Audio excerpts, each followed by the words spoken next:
how to listen to web page on iPhone. So if you just stumble upon a web page, let's say you're on this particular web page and you want to read this particular web page without reading through, you want your iPhone to read to your hearing, then this video is going to walk you through how to do this step by step. So if you love this, you found this often informative, please don't forget to like and then subscribe. Now, to listen to web page on iPhone, all you just need to do is go ahead and open the Safari browser. Now, once you open the Safari browser, you want to go to the web page where you want to listen to the web page for your iPhone to read aloud to you. So click on this icon here. Then you should see this menu comes up. Now, locate listen to page and click on it.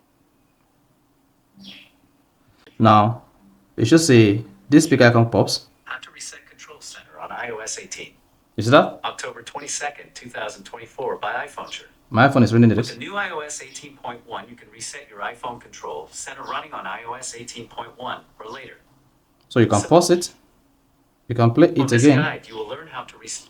You can wind back or With the new rewind. iOS 18.1, you can reset. You can forward it. And you can change the tempo here. That's the speed, how fast it is while reading the page to you. Then select it. So let's say you select 2 and then go ahead and hit the play button. Then you should see the web page read to your hearing. So that is basically how to listen to a web page on iPhone. So if you found this often informative, please don't forget to like and then subscribe.